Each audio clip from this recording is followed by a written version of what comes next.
ఈ సిగరెట్ తాగితే నేను పాడైపోతాను, నా గుండెలు పాడైపోతాయి, నా ఊపిరితిత్తులు పాడైపోతాయి, నా వల్ల అనేక మంది ఇబ్బంది పడతారు అనేటువంటి జ్ఞానం కలిగి ఉంటే వాడు సిగరెట్ తాగడు.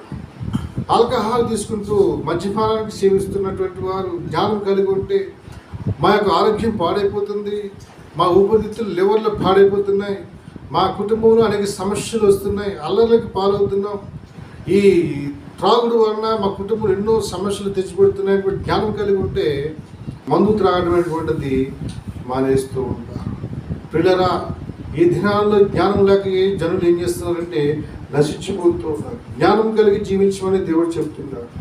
జ్ఞానం అనగా ఏంటంటే దేవుని ఎందుకు భయభక్తులు కలిగి ఉన్నట్టే జ్ఞానం. ఒకవేళ నువ్వు దేవుని ఎందుకు భయభక్తులు కలిగి ఉంటే, యేసుక్రీస్తు ప్రభువునందు భయభక్తులు కలిగి ఉంటే వాటన్నిటి నుంచి కూడా నువ్వు ఏం చేస్తావంటే విడుదల పొందుకుని దేవుని నామాన్ని మహిమపరుస్తూ ఉంటావు. చాలా